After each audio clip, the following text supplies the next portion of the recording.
जय जिनेन्द्र वंदितु सर्वसिद्धे धुविमल मनोवमं गदिं पते वोचामि समय पाहुड मिणमो सुध केवली भणिदम।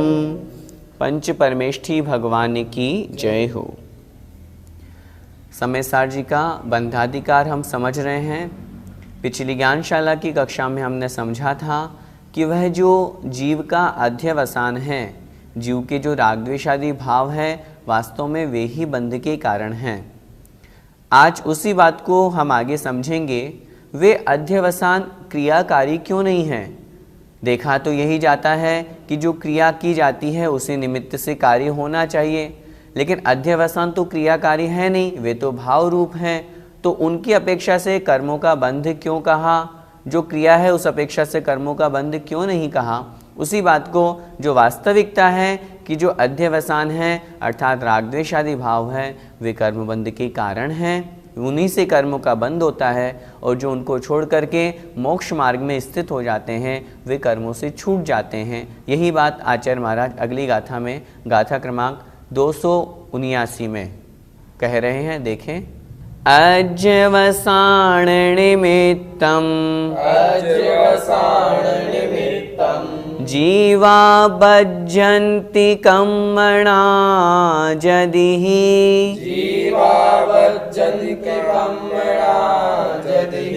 मुच्यन्ति मोक्षमग्गे ठिदायते किं करोसि तुमं। बोलिए, अध्यवसान निमित्तम जीवा बज्जन्ति कर्मणा यदि मुच्यन्ति मोक्षमग्गे ठिदायते किं करोसि तुमं। अध्यवसान निमित्तम जीवा बज्जन्ति कर्मणा यदि मुच्यन्ति मोक्षमग्गे ठिदायते किं करोसि तुमं। देखें गाथा का अर्थ, अध्यवसान निमित्तम, अध्यवसान के निमित्तम अर्थात निमित्त से। अध्यवसान से तात्पर्य जो हमने पहले समझा, जीव के जो राग द्वेषादि रूप परिणाम हैं, भाव हैं, वे अध्यवसान कहलाते हैं। उस अध्यवसान के निमित्त से जीवा अर्थात जीव बज्झन्ति बंधते हैं। किससे? कर्मणा अर्थात कर्म से। जीव कर्मों से क्यों बंधता है? अध्यवसान के निमित्त से। राग द्वेषादि रूप परिणाम किए, उस कारण से कर्म का बंध हुआ। यदि वास्तव में ऐसा है, जो वास्तविकता हमने समझी क्या है कि जब हमने समझ लिया कि जीव अध्यवसान के निमित्त से, राग द्वेषादि रूप परिणाम के निमित्त से कर्मों से बंधता है। और मुच्यन्ति मोक्षमग्गे, मुच्यन्ति अर्थात मुक्त होते हैं अर्थात छूटते हैं। मोक्षमग्गे अर्थात मोक्ष मार्ग में, ठिदा मतलब जो स्थित हैं। जब वे ही जीव मोक्ष मार्ग में स्थित हो जाते हैं तो कर्मों से छूट जाते हैं। यह मतलब, और इस कारण से ते किम करोसि तुमम, ते मतलब वे, किम मतलब क्या, करोसि करता है, तुमम अर्थात तू, तो फिर तू क्या करता है? कहने का तात्पर्य है तो फिर तुम क्या कह रहे हो, क्यों ऐसा कह रहे हो? जैसा कि पूर्व गाथा में समझा कि मैं जीवों को छुड़ाता हूँ, मैं जीवों को बांधता हूँ, ये जो तुम कह रहे हो ये तुम क्यों कह रहे हो? तुम्हारा ऐसा कहना तो निष्प्रयोजन है, किसी काम का नहीं है, क्योंकि तुम कौन होते हो जीवों को बांधने वाले और छुड़ाने वाले? जीवों के बांधने वाले कौन? तो उत्तर दे रहे हैं अध्यवसान, जीव के रागादि भाव। जीवों को छुड़ाने वाला कौन? मोक्ष मार्ग में स्थित जो जीव है उसके परिणाम वो उसे छुड़ाते हैं। जब मोक्ष मार्ग में स्थित होने पर जो उसके शुभ परिणाम हैं, शुद्ध परिणाम हैं, वो जीवों को छुड़ाने वाले हैं, फिर तुम कैसे कह रहे हो कि मैंने उसे छुड़ाया, मैंने उसे मुक्त कराया। जीव क्यों बंधता है, उसका कारण आचार्य महाराज ने बताया। जीव के राग द्वेषादि जो भाव हैं, अध्यवसान हैं, वे उसे कर्मों से बांधते हैं। फिर तुम कैसे कह रहे हो कि मैंने उसे बांधा, मैं उसे बांध सकता हूँ।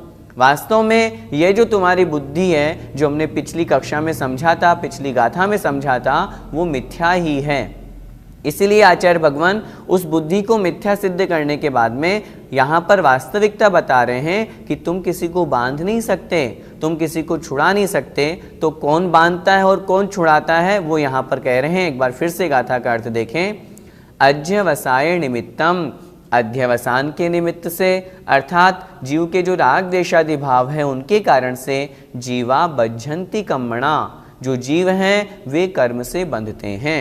और मुच्चन्ति मोक्षमज्ञे ठिदा, और वे जो जीव हैं वे जब मोक्ष मार्ग में स्थित हो जाते हैं, अपने शुभ और शुद्ध परिणाम से युक्त होते हैं, तब वे कर्मों से छूट जाते हैं। वास्तविकता में यही बुद्धि समीचीन है, सार्थक है और बिल्कुल सही है। इसलिए तुम ऐसा क्यों सोच रहे हो, तुम्हारा अभिप्राय गलत है, ऐसा यहाँ पर आचार्य भगवान कह रहे हैं। गाथा का भावार्थ देखें। यदि वास्तव में अध्यवसान के निमित्त से जीव कर्मों से बंधते हैं और मोक्ष मार्ग में स्थित वे कर्मों से मुक्त होते हैं, तब तू क्या करता है, अर्थात दूसरों को बांधने और छोड़ने का जो तेरा अध्यवसान है, तेरा जो भाव है, वह निष्प्रयोजन रहा। तुम्हारी यह जो बुद्धि है कि मैं बांधता हूँ, मैं छुड़ाता हूँ, या कोई मुझे बांधता है, कोई मुझे छुड़ाता है, वास्तव में यह बुद्धि ठीक नहीं है। इसलिए हमें अपनी बुद्धि को इस गाथा के अनुसार बिल्कुल समीचीन बनानी चाहिए। भैया जी, कर्मबंध का कारण क्या है? जो अभी हमने गाथा में समझा, अध्यवसान निमित्तम, अध्यवसान ही वहाँ पर निमित्त है। जीव के जो राग द्वेषादि रूप परिणाम है, जो भाव हैं, वे कर्म बंध में कारण हैं। इसलिए आचार्य भगवान बार बार हमें कह रहे हैं कि अध्यवसान मत करो, राग द्वेषादि रूप परिणामों से दूर रहो, यही तो कर्म बंध में कारण है। भैया जी, कर्मों से छूटने का क्या कारण है? कर्मों से छूटने का कारण आचार्य भगवान ने स्पष्ट लिखा। मोक्ष मार्ग में जब जीव स्थित हो जाता है और उन रागादि रूप अध्यवसान से दूर होता है, तब वही भाव, वही शुभ भाव और वही शुद्ध भाव जीव के कर्म से छूटने का कारण है। मात्र मोक्ष मार्ग में स्थित होने से ही काम नहीं चलेगा। मोक्ष मार्ग में स्थित होकर के निर्विकल्प समाधि की ओर बढ़ना, शुभोपयोग से शुद्धोपयोग को प्राप्त होना, वही वास्तव में मोक्ष प्राप्ति का, कर्मों से छूटने का कारण है। मोक्ष मार्ग में स्थित होने से यहाँ क्या हमको समझना है, क्या तात्पर्य है? जो जीव संसार के सभी विकल्पों से दूर होकर के सम्यक दर्शन, सम्यक ज्ञान और सम्यक चारित्र स्वरूप मोक्ष मार्ग में लगता है, वही मोक्ष मार्ग है। इसलिए तो कहा है सम्यक दर्शन ज्ञान चारित्राणि मोक्ष मार्ग है। मोक्ष प्राप्ति का यही मार्ग है, यही उपाय है। जो इसमें लगता है वही कर्मों से छूटता है। भैया जी, मोक्ष मार्ग कितने प्रकार का होता है? शास्त्रों में आचार्य भगवंत ने लिखा, मोक्ष मार्ग दो प्रकार का होता है, व्यवहार मोक्ष मार्ग और निश्चय मोक्ष मार्ग। हम समझें, व्यवहार मोक्ष मार्ग किसे कहते हैं? जहाँ पर सम्यक दर्शन, सम्यक ज्ञान और सम्यक चारित्र तीनों की एकता है, वहीं से मोक्ष मार्ग प्रारंभ होता है। सबसे पहले तो हम इस बात को समझें, जहाँ तीनों होंगे वहाँ से प्रारंभ होगा। मात्र सम्यक दर्शन और सम्यक ज्ञान हो जाए तो मोक्ष मार्ग नहीं बनेगा, वह जीव सम्यक दृष्टि कहलाएगा। व्यवहार मोक्ष मार्ग, जहाँ पर सच्चे देव शास्त्र गुरु, 7 तत्वों के प्रति श्रद्धान हो, वह सम्यक दर्शन। जहाँ इनका ज्ञान हो वहाँ सम्यक ज्ञान, और जहाँ आचरण हो, चारित्र हो, जहाँ 5 पापों का पूर्ण रूप से त्याग हो, महाव्रतों का पालन हो, 28 मूल गुणों का पालन हो रहा हो, दिगंबर वेश जहाँ पर हो, कर्णान्यों की अपेक्षा से 6वां 7वां गुणस्थान जहाँ हो, वहाँ व्यवहार मोक्ष मार्ग है। तीनों जहाँ पर भेद रूप में हैं वे व्यवहार मोक्ष मार्ग। जब ये तीनों ही रत्न, तीनों ही सम्यक दर्शन, सम्यक ज्ञान और सम्यक चारित्र एक में एक रूप हो जाते हैं, आत्म स्वरूप हो जाते हैं, जब आत्मा में डुबकी लग जाती है, आत्मा में लीनता हो जाती है, जिसे हम शुद्धोपयोग कहते हैं, जिसे हम वीतराग स्वसंवेदन कहते हैं, जिसे हम आत्मानुभूति कहते हैं, वहाँ पर निश्चय मोक्ष मार्ग होता है। व्यवहार मोक्ष मार्ग को अपनाए बिना निश्चय मोक्ष मार्ग नहीं हो सकता। मोक्ष मिलेगा निश्चय मोक्ष मार्ग से ही, लेकिन निश्चय तक पहुँचने के लिए व्यवहार को अपनाना ही पड़ेगा। हम इस बात को और अच्छी तरह से समझें, कोई भी मोक्ष मार्ग झूठा या सच्चा, हम ऐसा जो भेद करते हैं ऐसा नहीं है। दोनों मोक्ष मार्ग सच्चे हैं। क्या छठवें सातवें गुण स्थानवर्ती मुनि महाराज जो व्यवहार मोक्ष मार्गी हैं वे क्या झूठे कहे जाएंगे? जो लोग व्यवहार को हे ही कहते हैं, व्यवहार को झूठा बताते हैं, तो क्या 28 मूल गुणों का पालन करना व्यर्थ है? उस व्यवहार के बिना मोक्ष, व्यवहार के बिना निश्चय कैसे होगा?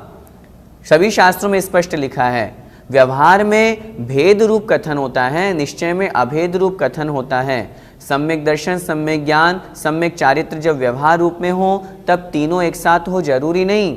चतुर्थ गुणस्थानवर्ती जीव के सम्यक दर्शन है, सम्यक ज्ञान है, अभी चारित्र 1% भी नहीं है। पांचवें गुणस्थान में आया, एक देश व्रतों का पालन कर रहा है, एक देश चारित्र है। छठवें सातवें गुणस्थान को प्राप्त हुआ, पूर्ण रूप से पापों का त्याग हुआ, सकल चारित्र वहां पर हुआ। इसलिए मोक्ष मार्ग का प्रारंभ छठे गुणस्थान से ही होगा, उसके पहले नहीं। लेकिन ऐसा भी हो सकता है जब छठे सातवें गुणस्थानवर्ती मुनि महाराज हैं वे सम्यक दर्शन, सम्यक ज्ञान, सम्यक चारित्र तीनों से युक्त हैं, लेकिन जब वे ध्यान अवस्था में लीन होते हैं, शुद्धोपयोग को प्राप्त होते हैं, तो वे ही मुनि महाराज निश्चय मोक्ष मार्गी कहलाते हैं। शुक्ल ध्यान अथवा शुद्धोपयोग से युक्त होते हैं तो वे रागादि विकार परिणामों से, कषायों से दूर होते हैं, इसलिए उनकी निश्चय रूप अवस्था बनती है। इस प्रकार मोक्ष मार्ग 2 प्रकार का होता है, ऐसा समझना चाहिए। भैया जी, तो फिर हमें क्या करना चाहिए?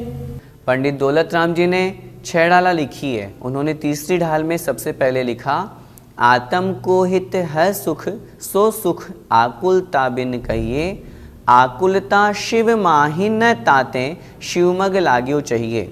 शिव अर्थात मोक्ष। आपने प्रश्न किया हमें क्या करना चाहिए? हमें शिवमग अर्थात मोक्ष मार्ग में लगना चाहिए। मोक्ष जब भी होगा, मोक्ष मार्ग को प्राप्त करने से ही होगा। आज तक जिन जीवों ने मोक्ष को प्राप्त किया है वे पहले उस मोक्ष मार्ग में लगे हैं, तब मोक्ष को प्राप्त किए हैं। घर बैठे बैठे मात्र शुद्धोपयोग की चर्चा करने से या व्यर्थ की बातें करने से मोक्ष नहीं होने वाला, आत्मा का कल्याण नहीं होने वाला। आत्मा का कल्याण तो जब मोक्ष मार्ग में लगेंगे, व्रत नियम संयम का पालन करेंगे तभी होगा।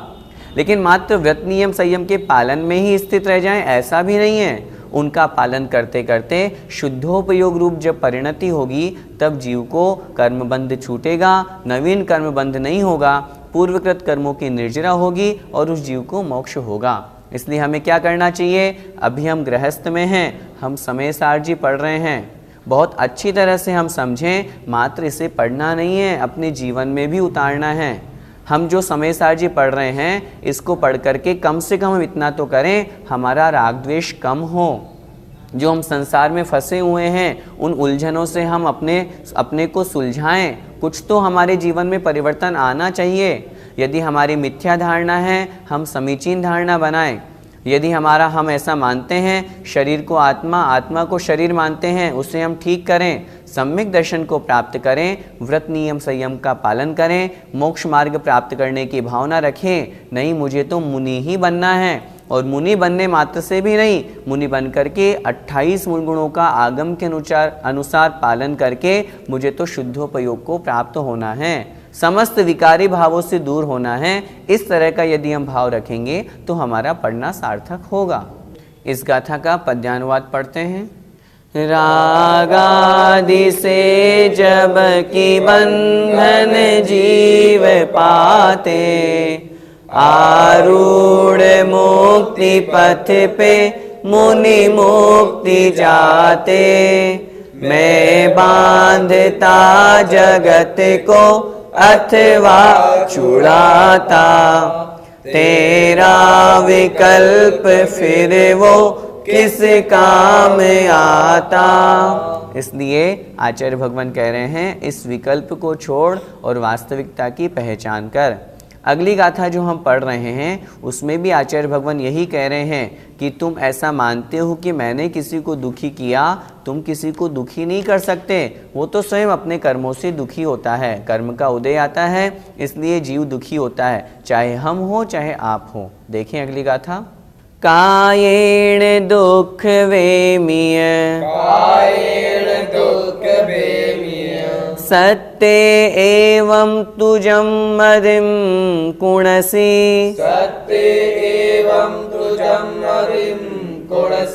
सौवावियेसमिच्छा दुहिदा कम्मेण जदि सत्ता। बोलिए। कायेण दुख वेमीय सत्ते एवं तुजं मदिं कुणसी सौवावियेसमिच्छा दुहिदा कम्मेण जदि सत्ता। कम्मेण दुख वेमीय सत्ते एवं तुजं मदिं कुणसी सौवावियेसमिच्छा दुहिदा कम्मेण जदि सत्ता। देखें गाथा का अर्थ। कायेण दुख वेमीय, कायेण अर्थात शरीर से, दुख वेमीय दुखी करता हूँ। मैं किसी जीव को शरीर से दुखी करता हूँ, सत्य अर्थात जीवों को। एवं इस प्रकार, तू अर्थात तुम्हारी, जम अर्थात जो, मदिम कुणसी बुद्धि करते हो। इस प्रकार की जो तुम ऐसी बुद्धि करते हो, इस प्रकार की बुद्धि रखते हो, तुम जो ऐसा सोचते हो, क्या कि सत्य अर्थात जीवों को कायेण दुख वेमीय, शरीर से मैं दुखी करता हूँ, मैंने किसी जीव को शरीर से मारा। इस प्रकार का सोच करके यदि तुम यह सोचते हो कि मैंने उसे दुखी किया, सव्वावि एस मिच्छा, यह सब बुद्धि, सव्वावि मतलब सभी, एस मतलब यह जो बुद्धि है, ऐसा जो विचार है, मिच्छा अर्थात मिथ्या है। इस प्रकार का यह सारा का सारा विचार मिथ्या है। दुहिदा कम्मेण जदि सत्ता, क्यों है मिथ्या? क्योंकि वास्तविकता क्या है? दुहिदा दुखी होते हैं, कम्मेण कर्म के उदय से, जदि मतलब क्योंकि, सत्ता मतलब जीव। जितने भी सत्व है, सत्व का तात्पर्य जीव, संसार में जितने भी प्राणी हैं वे सब कर्म के उदय से ही दुखी होते हैं, अपने परिणामों से ही दुखी होते हैं। इस कारण से मैंने किसी को दुखी किया, शरीर का किसी के ऊपर अपघात किया, उपघात किया, किसी को मारा, ऐसा सोच करके यदि कोई ऐसी बुद्धि बनाता है कि मैंने उसे दुखी किया, तो आचार्य भगवान कह रहे हैं तुम्हारी ऐसी बुद्धि मिथ्या है। क्यों है मिथ्या? क्योंकि जीव तो अपने कर्म के उदय से दुखी होते हैं, तुम्हारे करने से दुखी नहीं होते। तुम यह सोचो कि मैंने दुखी किया, मैं दुखी बना सकता हूँ, ऐसा सोच करके तुम किसी को कष्ट दे रहे हो, तो यह तुम्हारी बुद्धि गलत है, मिथ्या है। वास्तविक बुद्धि, वास्तविकता क्या है? जीव अपने कर्मोदय से ही दुखी होते हैं। गाथा का भावार्थ देखें। मैं शरीर से प्राणियों को दुखी करता हूँ, यह जो तेरी बुद्धि है वह झूठी है। क्योंकि जो जीव दुखी होते हैं वे अपने अपने कर्म के उदय से दुखी होते हैं। तो कौन होता है किसी को दुखी बनाने वाला? उसका कर्म है, इसलिए वह दुखी हो रहा है, ऐसा सोचना चाहिए। भैया जी, आचार्य महाराज एक ही बात को बार बार क्यों दोहरा रहे हैं? आचार्य महाराज की ये हम जीवों के ऊपर असीम अनुकंपा है, करुणा है, इसलिए बार बार समझा रहे हैं। बड़े वात्सल्य भाव से वे हमें समझा रहे हैं कि भाई ऐसे नहीं समझे तो ऐसे समझो। वो जानते हैं हम अज्ञानी हैं, हम मिथ्या बुद्धि रखने वाले हैं, अनादिकाल से हम संसार में परिभ्रमण कर रहे हैं। क्यों कर रहे हैं? क्योंकि हम सम्यक ज्ञान को प्राप्त नहीं कर पाए। पहले भी हमने बहुत प्रवचन सुने, बहुत जिनवाणी सुनी, लेकिन अभी तक हमारी बुद्धि ठीक नहीं हुई।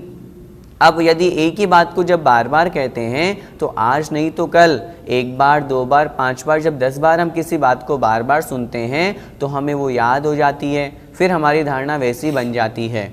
इसलिए आचार्य महाराज की तो हमारे ऊपर असीम अनुकंपा है। एक उदाहरण से हमें समझ में नहीं आया, फिर दूसरा उदाहरण दिया, उससे समझ में नहीं आया, फिर तीसरा उदाहरण दिया।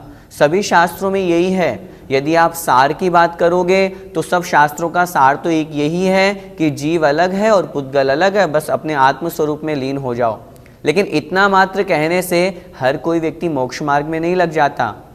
उसे वास्तविकता का परिचय कराने के लिए अनेक नए नए उदाहरण दिए जाते हैं।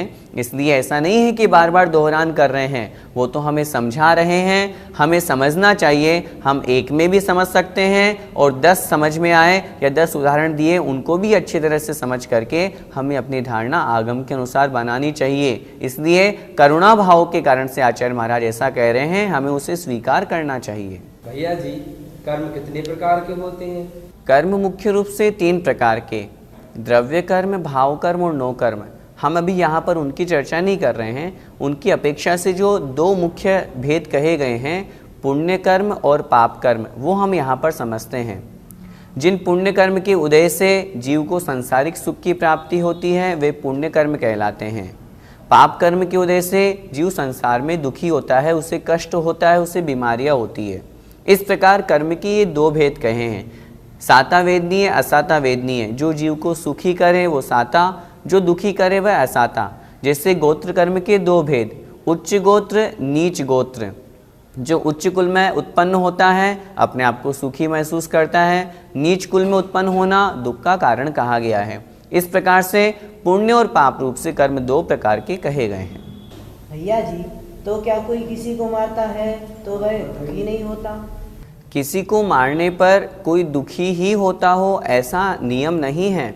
यदि हम ऐसा मानेंगे कि कोई किसी को मारता है तो वह दुखी होता है, तो फिर जितने मुनि महाराजों ने उपसर्ग सहन किए तो सामने वाले ने उनको दुखी किया, उनको मारा, उनको कष्ट पहुंचाया, तो फिर उन मुनि महाराज को दुखी होना चाहिए, जबकि वे तो दुखी नहीं होते हैं, वे तो और समता परिणाम को धारण करते हैं।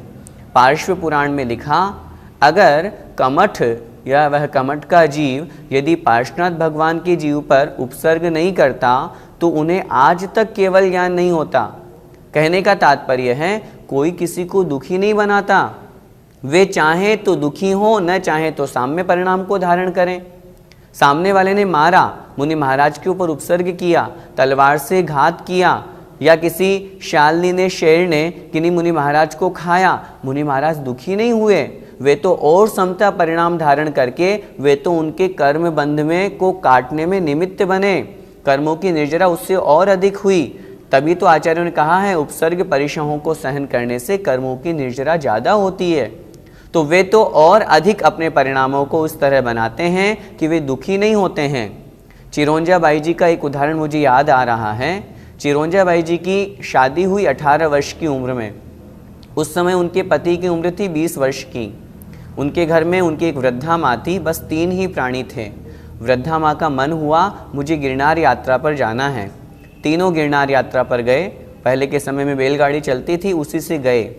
जब वे रास्ते में जा रहे थे, अचानक से चिरौंजा बाई जी के जो पति देव थे उनको बुखार आ गया और बहुत अधिक बुखार आया।